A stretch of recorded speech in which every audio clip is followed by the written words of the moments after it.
Vamos começar, né? Tá bom. Bom dia a todos. Muito obrigada pela presença de todos. Para aqueles que não me conhecem, eu sou Patrícia Brum, presidente da Comissão de Pesquisa aqui da Escola de Educação Física e Esporte da USP. Gostaria de apresentar os nossos palestrantes de hoje. Então, a gente vai ter aqui hoje tanto a professora Cláudia Forjaz como o professor Luciano Basso. A professora Cláudia, ela possui graduação aqui pela Escola de Educação Física da USP, em 89. Ela é doutora aqui pela escola na área de Fisiologia do Exercício. É livre docente aqui desde 2007. Fez um pós-doutorado de curta duração em 2010 na Universidade do Porto, na área de epidemiologia genética, estudo em famílias, que é um pouco do que ela vai contar aqui para vocês hoje. E ela também tem um programa de extensão comunitária denominado Projeto Exercício e Coração, onde ela atua em parques aqui da cidade de São Paulo, orientando pessoas para atividade física, fazendo levantamento de fatores de risco, faz isso muito bem há muitos anos, também tem alguns projetos em escola, e ela aborda, na área de pesquisa da professora Cláudia, o interesse dela é exercício aeróbio, exercício resistido, treinamento aeróbio resistido, função cardiovascular hemodinâmica, modulação autonômica e função vasodilatadora. Ela vai compor hoje as conferências da escola, tratando do mesmo tema, mas sob ópticas diferentes, experiências diferentes. Eu quero apresentar a vocês o professor Luciano Basso. O professor Luciano Basso é formado em Educação Física na UEL, lá de Londrina, no Paraná, em 98. Fez mestrado e doutorado aqui na Escola de Educação Física.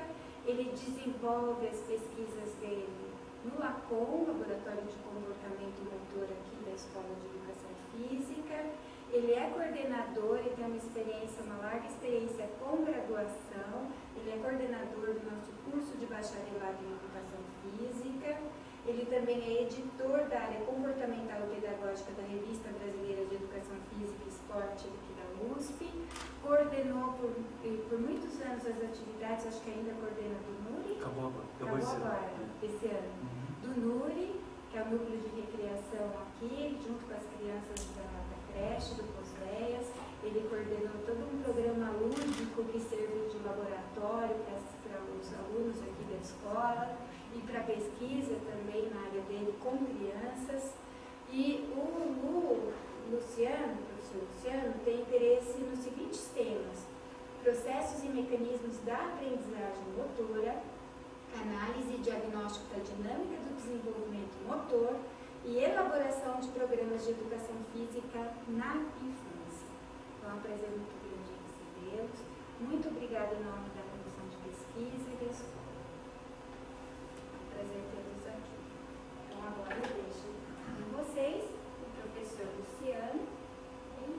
É isso. Muito obrigada. Eu vou só dar uma olhada, eu passo aqui a palavra a você.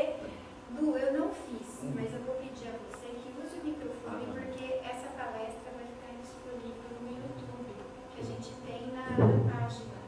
Vocês podem acessar todas as conferências, aquelas que vocês não tiveram oportunidade de vir, estão todas lá no YouTube à disposição para vocês baixarem e verem, ok? Então, para ficar melhor a sua voz, não faça como eu, fale no microfone. Obrigado. Deixa eu ver como é que você está lá, se está bonito. Você aqui pega. Sim, pode ir. Então, inicialmente, quero agradecer a Comissão de Pesquisa, aqui na pessoa da professora Patrícia, pelo convite e a possibilidade da gente estar apresentando um pouquinho daquilo que, fundamentalmente, a gente gosta de fazer e de trabalhar.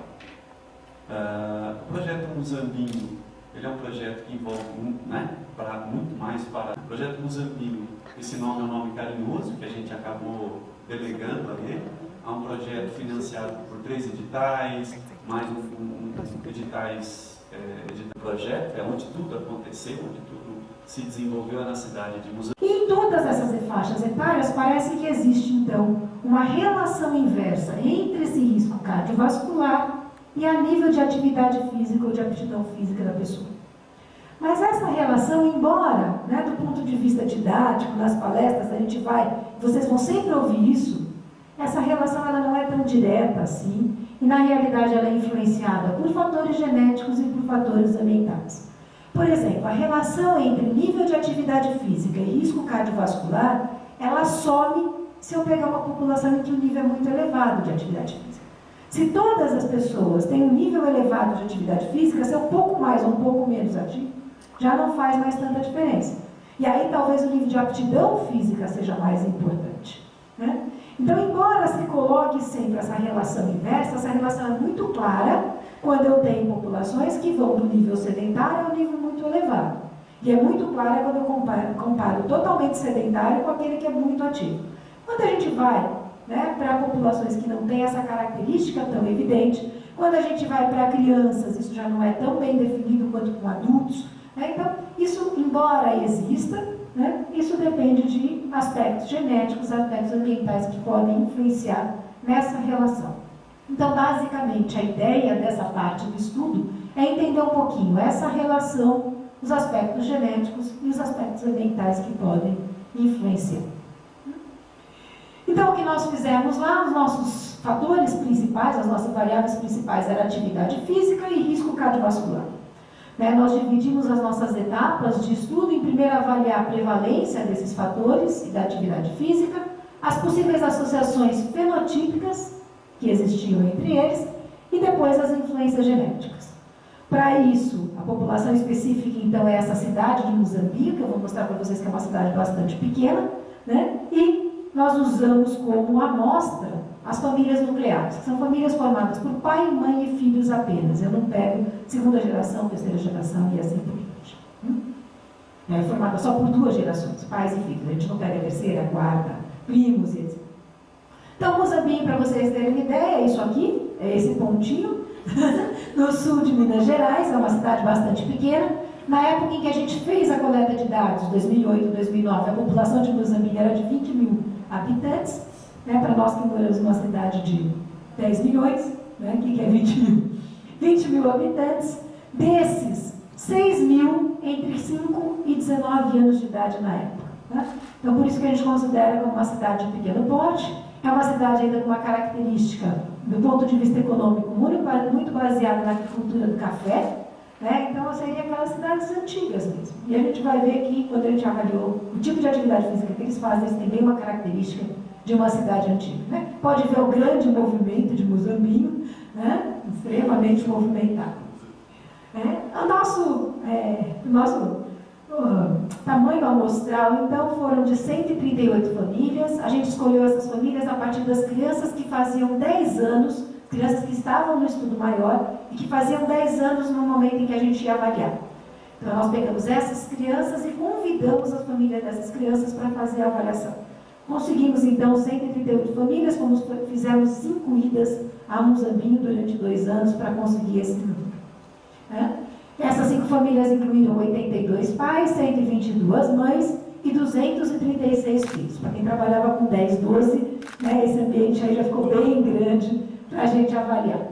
Isso representava 2,2% da população de Moçambique na época em que nós fizemos o trabalho. Na época eu achei enorme, hoje a gente sabe que esse é um número pequeno para várias etapas dos estudos que a gente quer fazer.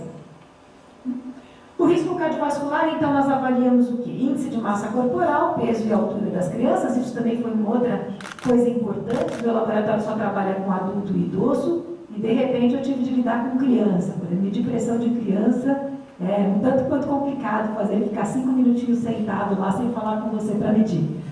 Então era difícil. Você pode ver que o garoto está rindo, que ele não alcança o pé no chão, você tem que arrumar um jeito de colocar. Então tem uma série de dificuldades operacionais também que a gente nem imagina.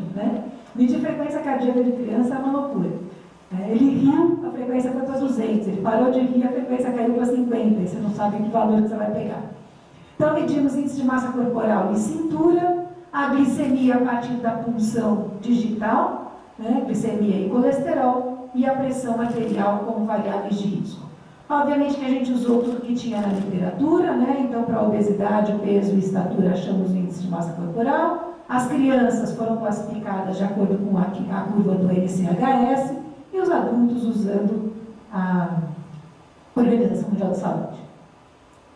Medimos a circunferência da cintura, para crianças usamos também o que é específico para essa idade, usamos para adulto também o que se organiza na Organização Mundial de Saúde para dizer o que estava normal e o que não estava normal. A glicemia, a gente fez a medida em jejum, com a punção digital. E para fazer isso, para vocês terem uma ideia, o pessoal ia na casa das crianças às 5 horas da manhã, porque tinha de pegar a família inteira de jejum antes de sair para trabalhar. Como eles trabalham no café, muitos saem às 5h30. Então a equipe tinha de estar lá às 5 horas da manhã para furar o dedinho das crianças e dos pais nesse horário. Então foi um trabalho que foi feito pelos alunos lá de Muzambinho, né? Eles entravam em contato com a família, conseguiam o ok, e iam nesse dia na casa e depois agendavam para vir fazer a avaliação com a gente no outro dia. Então, para vocês terem uma ideia da logística, porque chegou 138 famílias só, parece pouco, mas quando a gente pensa tudo que foi feito antes, não é tão pouco, né?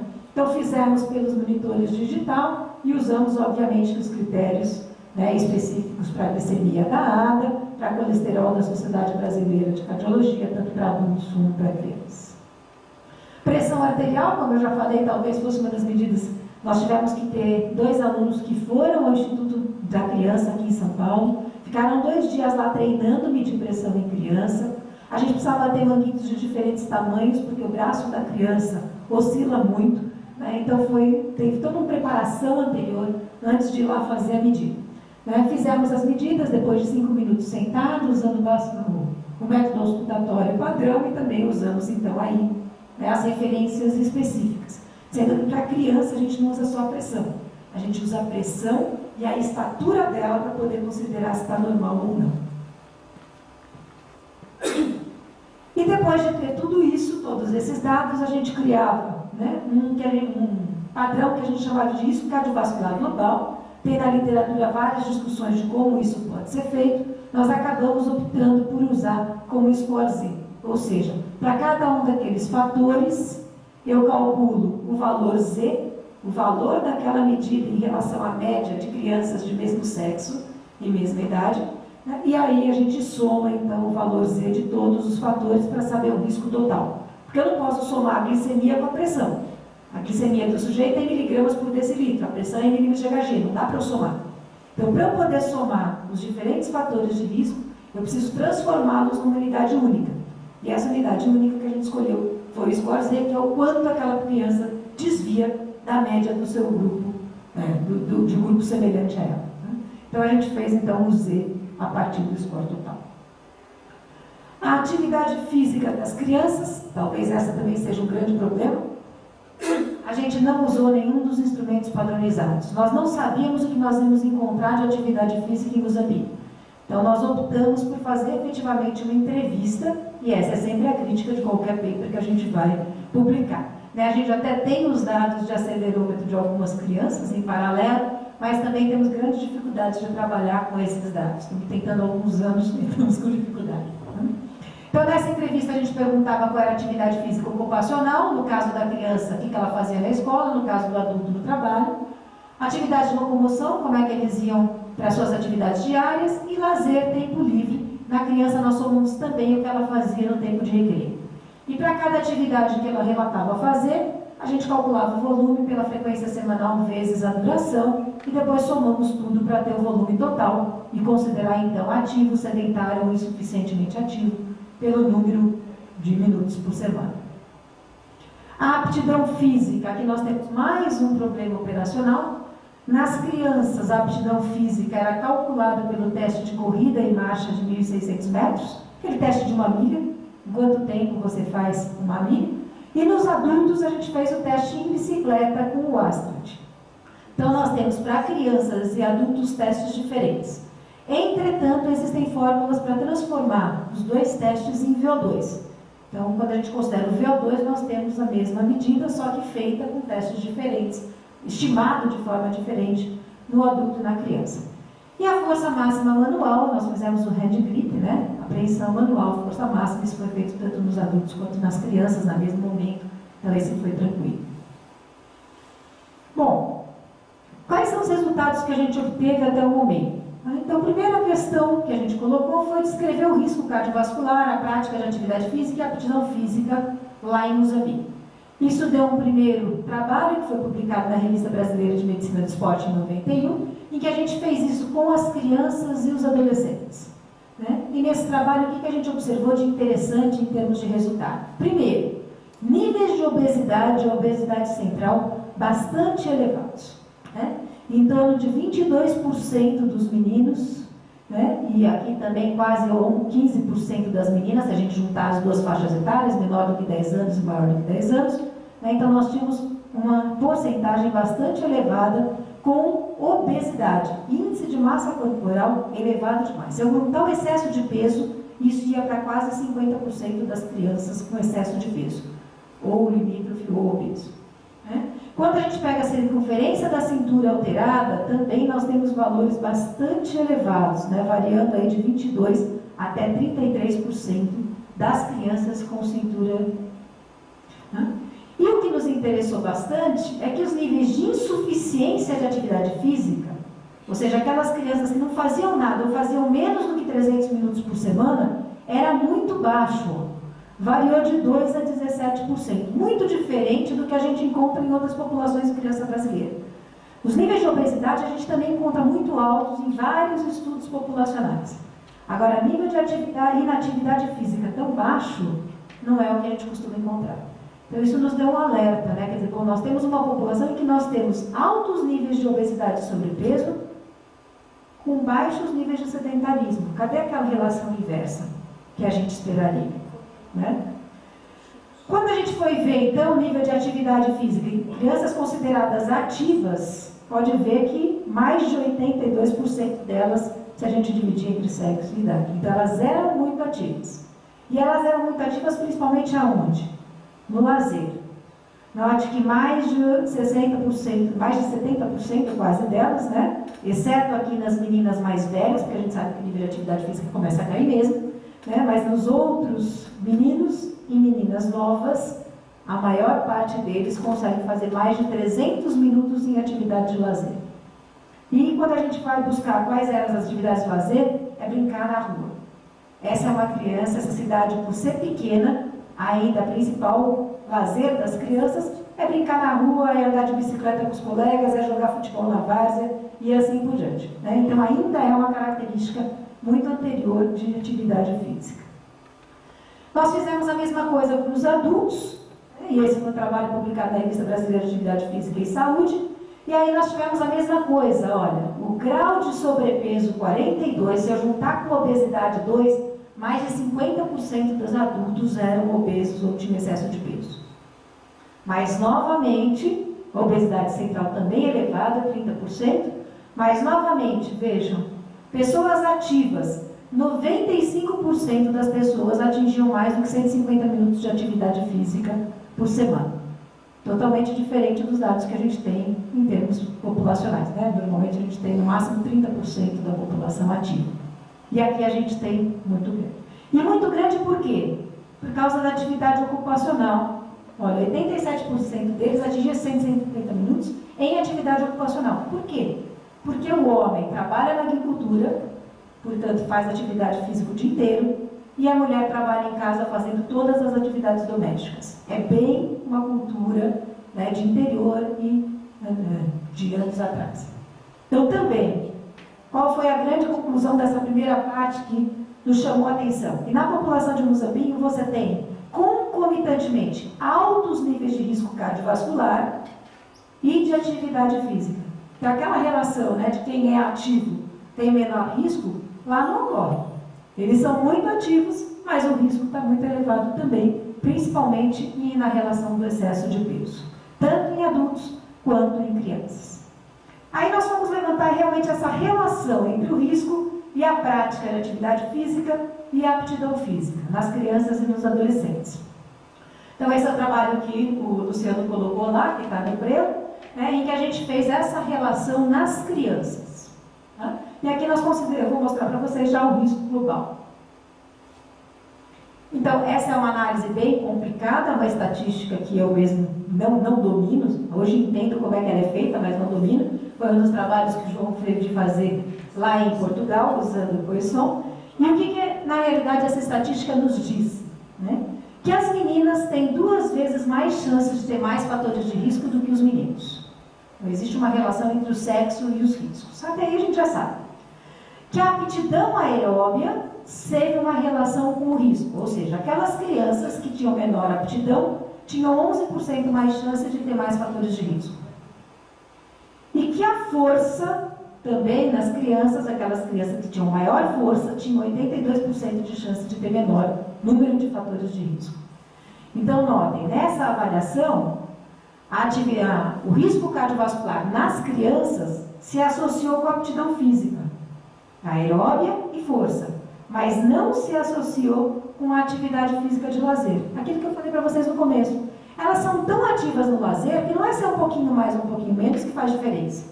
Agora, dentre todas aquelas que são ativas, as que têm mais força, as que têm maior aptidão, essas têm menor risco.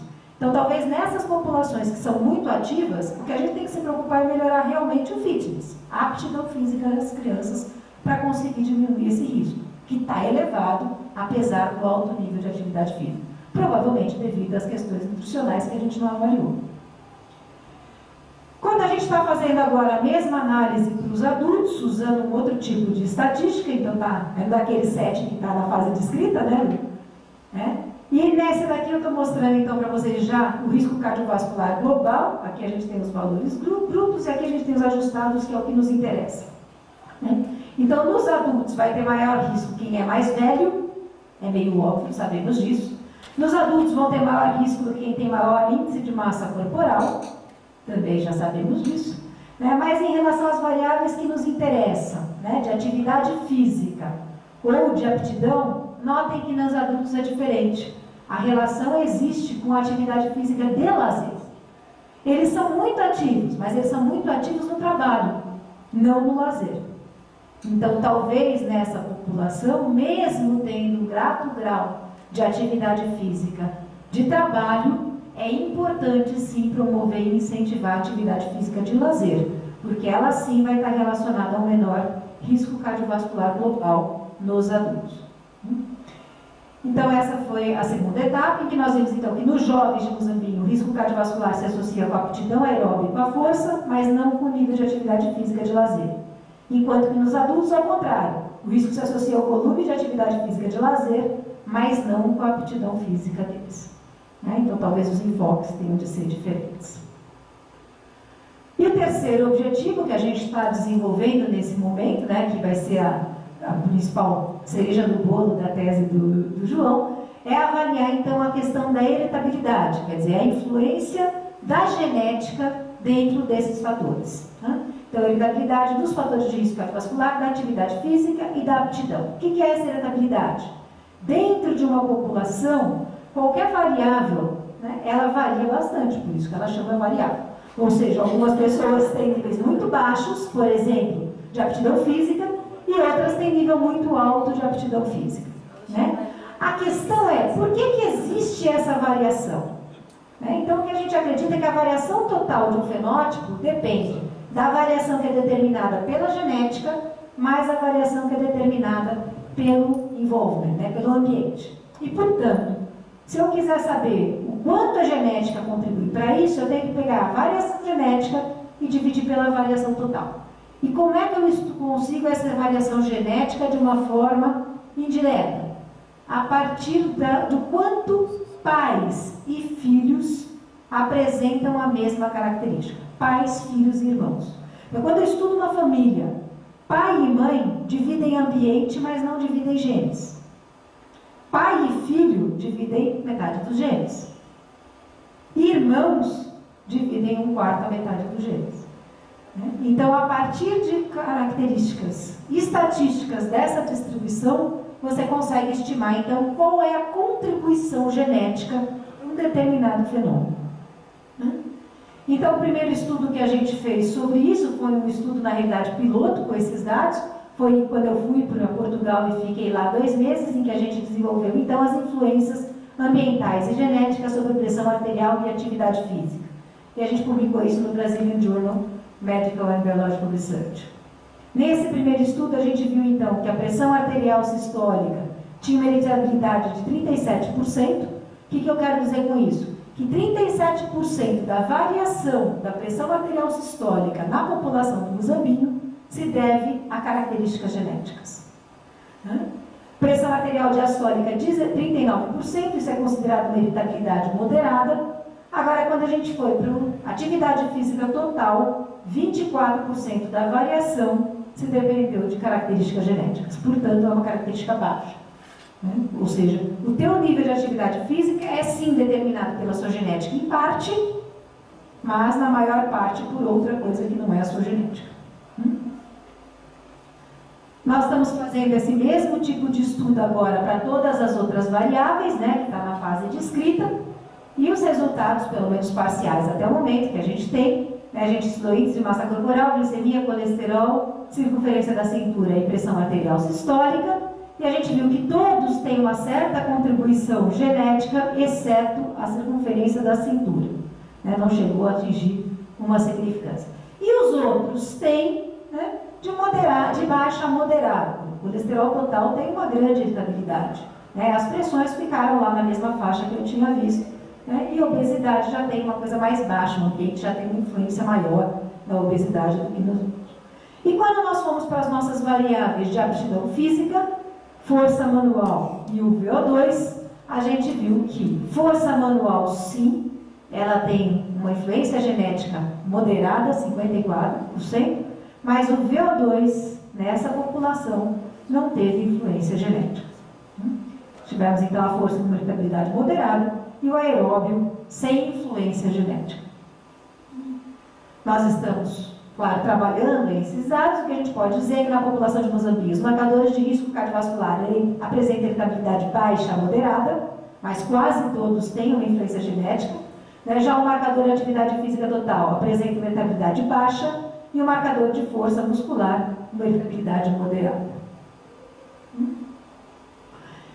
Esse estudo, além de ter, o próprio Luciano também colocou, né, além de ter a função científica, ele tinha uma função social. Né? Então, lá também a gente queria ver as pessoas e as famílias que estavam em risco, e essas pessoas, então, recebiam algum tipo de encaminhamento. Então, todas as famílias receberam um folhetinho sobre o que é importante você fazer para diminuir o seu risco cardiovascular, e isso era feito assim, no final de toda a avaliação, a família sentava com um avaliador que passava todos os resultados e passava informações sobre como melhorarmos. Né? E nós identificamos, né, 74 adultos e 27 crianças que tinham realmente fatores alterados, foram encaminhados para o médico. A gente tinha já uma relação com a Secretaria de Saúde de Moçambique, né, e 110 adultos e 80 crianças que receberam então orientações sobre mudanças de hábitos saudáveis. Então a gente tinha também uma função social de, se identificou o problema, não ficar quieto, né, pelo menos encaminhar as crianças e os adultos que tiveram. Para vocês terem uma ideia, em termos de família, 15% das famílias foram consideradas de alto risco cardiovascular. Famílias em que mais de 50% dos membros tinham algum problema em termos de risco cardiovascular elevado. Risco médio, 23%, e 62% das famílias, então, apenas com risco baixo. Então, aquilo que eu falei, apesar de ser uma população muito ativa, muitas famílias aqui com risco cardiovascular médio a alto. Né? Mas todos eles em que isso foi detectado foram encaminhados para o médico e receberam orientações para essa prática. Aqui a gente tinha a equipe, quando a gente se encontrava lá, incluindo tanto o pessoal aqui da USP quanto o pessoal de Moçambique, os alunos de lá e daqui fazendo várias coisas juntas, as professoras de lá e a nossa equipe daqui. Os pesquisadores que o Luciano mostrou lá foram lá também, picando o dedo do Rô, tirando o sangue do Prista, né? Do Maia também, todo mundo que passou por lá, né? Teve também que medir pressão, que picar o dedo e assim por diante. Né? E obviamente que tivemos aí vários momentos, reuniões como essas, apresentações do projeto, discussões tanto em momentos científicos quanto em momentos de lazer, treinamentos para a equipe que estava lá e assim por diante, além dos editais CNPq, nós tivemos alunos com bolsa, nós tivemos a pró-reitoria, tivemos auxílio FAPESP para minha ida, tivemos alunos de iniciação científica que receberam bolsa para trabalhar com esse projeto. Acho que era isso que eu tinha para apresentar. Obrigada. Bem mais rápido que o Luciano.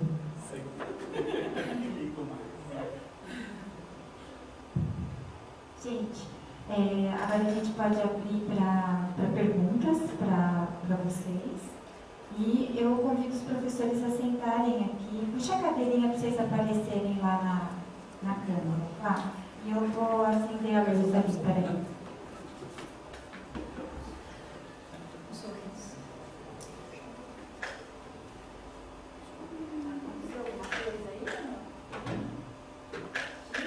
Aconteceu, essa não funciona.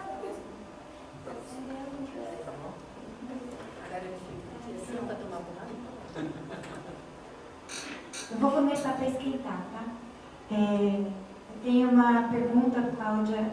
O fato tanto as crianças como os adultos terem um nível de atividade física alto, mas mesmo assim serem obesas, teve algum, ou vocês planejam fazer, nesses estudos longitudinais, um acompanhamento da dieta dessas crianças? Porque eles devem ter algum problema com dieta, não é? Não?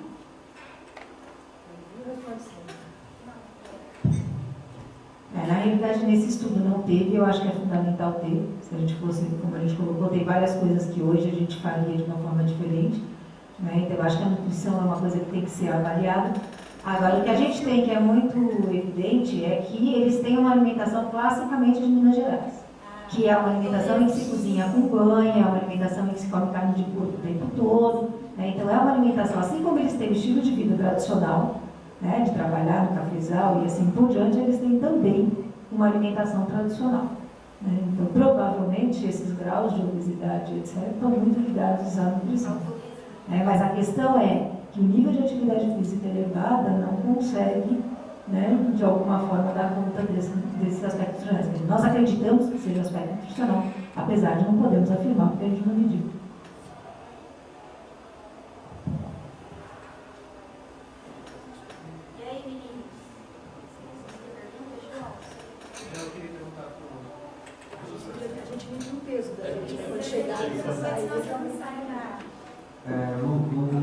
Em relação à predição que você falou, e abriu para o grupo agora, o que é que vocês hipotetizam? Assim, qual seria de fato a principal variável que vocês querem encabeçar essa ideia de predição com relação ao desenvolvimento?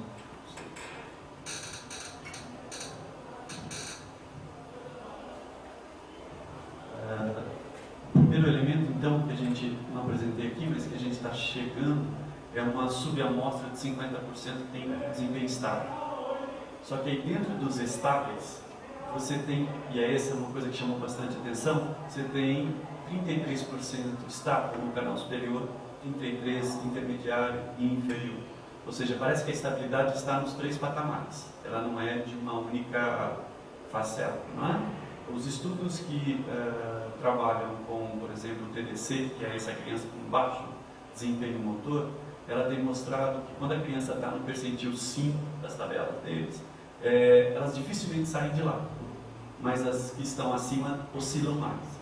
Nosso não é bem assim, apesar do nosso substrato inferior ser um pouco maior, né, nós conseguimos encontrar em 3 níveis diferenciados. Então esse é o primeiro aspecto que tem que pensar. Agora, tem 50% que cada hora está num lugar, não dá para saber. Elencar, o que a gente fez até agora, João, foi trabalhar com atividade física. Né? Saiu há pouco tempo o modelo do Stoller, está propondo atividade física, competência percebida, como mediador, né, da atividade física ou da coordenação, depende de quem você coloca aí. E a gente colocou a atividade física. Os nossos primeiros resultados da atividade física não batem com a literatura nacional. Não é? Talvez relacionado ao que a Cá está colocando, porque ele é muito elevado, não é? Então, nossa primeira aposta, que foi a primeira tese de doutorado, foi aí, né? Foi uma dissertação de mestrado, e a tese de doutorado, a gente falou, por onde começa? Vamos começar pela atividade física. Mas a base dessa variável foi o Golden Shepard ou não? Foi. Não foi o mesmo que usou no transversal. Né? E a gente sabe que não está relacionado fortemente. Né? Quando vocês cruzaram dentro da subamostra, não é forte. Né? Vai dando o mesmo sentido. O sentido vai no mesmo sentido. Então, a primeira aposta que a gente fez foi essa, e já não deu. Então, o que a gente está fazendo hoje é tentar trazer hipóteses por que não está trazendo aquilo que a literatura mundial está trazendo. Né? O próprio estudante colocou um estudo agora, recente, fazendo mapeamento de 2008 para cá, quem está fazendo coordenação e atividade física. Todos estão apontando para o mesmo lugar, e é imediato pela aptidão física. Não é?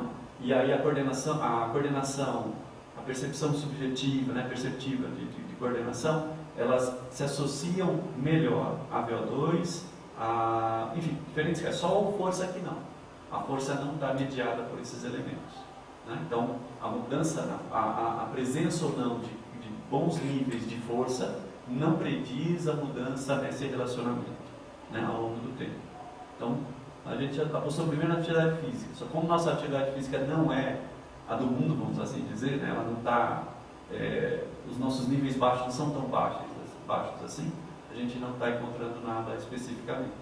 Então, foi o nosso primeiro ataque, não encontramos nada. E aí, é interessante ver que a gente usou nos dois testes, no KTK e no TGMD, e a gente não encontrou nada por enquanto. Né? Ou seja, tanto a performance quanto a forma do movimento, né, elas não são mediadas pelo nível de atividade física aos 6 anos de idade. Né? O Fernando acabou um estudo agora, onde,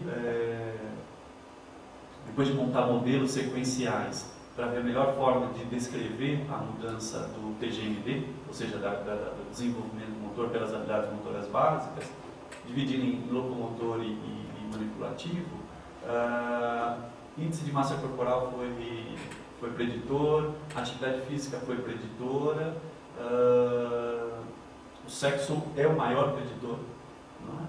Então parece que tem um viés do sexo muito forte, e aí o sexo carrega com ele IMC diferente, outros aspectos diferentes, não é?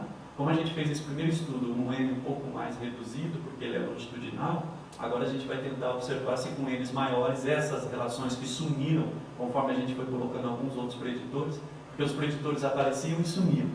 Né? Conforme você vai colocando o nível da informação, aquilo que era acaba desaparecendo. E a gente quer saber se em um N maior aquilo se mantém ou não, se a variação realmente ela acaba sumindo. Então a gente está tateando nesse universo com os básicos.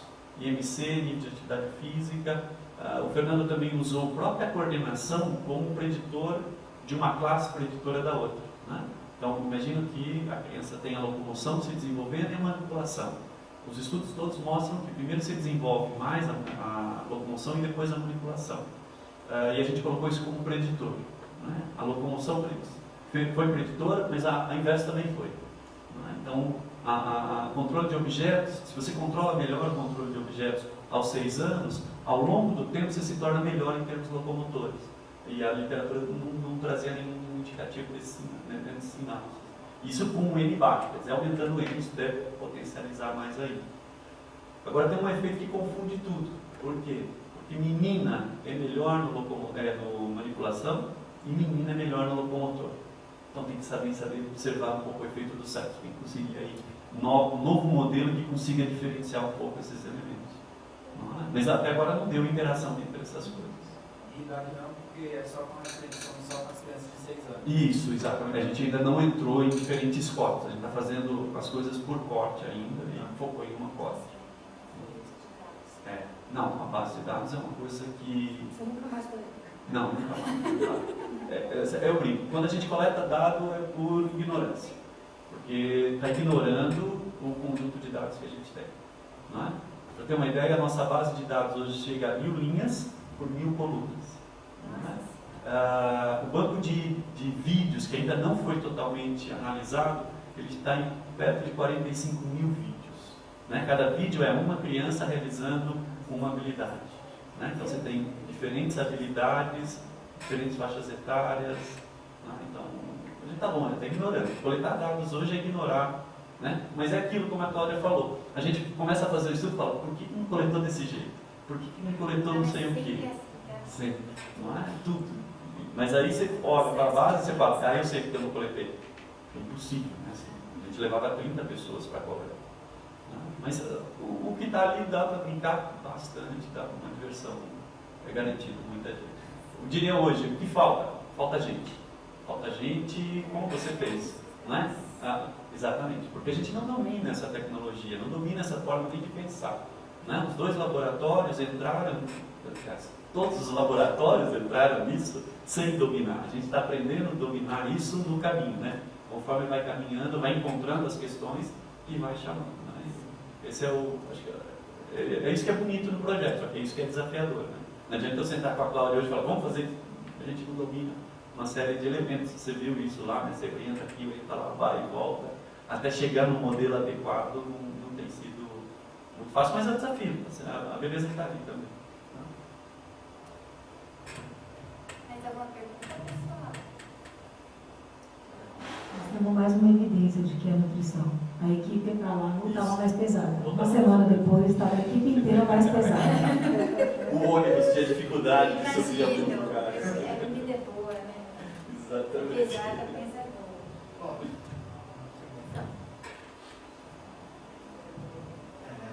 Eu não entendo muito assim, mas justamente até quando o nível de atividade física ele é muito elevado nas crianças, era esperado também que a aptidão física fosse maior ou não? E se era esperado, qual a hipótese que vocês têm de que não eram todas as crianças ou a maioria que apresentava aptidão física elevada? Porque eu acho.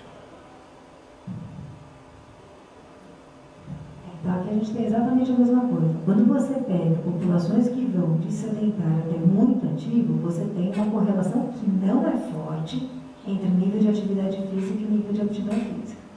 Agora, aqui eu já estou pegando uma população que varia em termos do nível de atividade física, e assim, a gente coloca acima de 300 minutos, mas não era acima de 300, era muito acima de 300. A gente colocou 300 porque é o corte usado do ponto de vista de saúde, é o corte usado.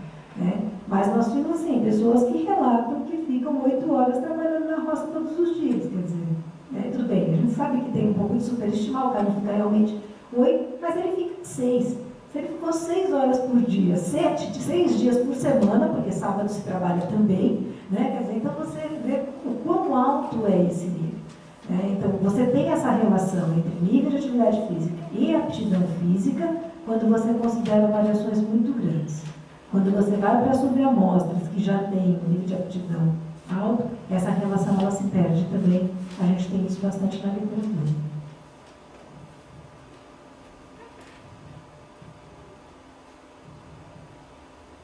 Justo? Alguma pergunta? Então, eu gostaria de agradecer aos professores. E daí eu vou dar o diploma de cada um de vocês. Muito obrigada. Diploma. Bem, muito obrigada, viu? Obrigada, pessoal.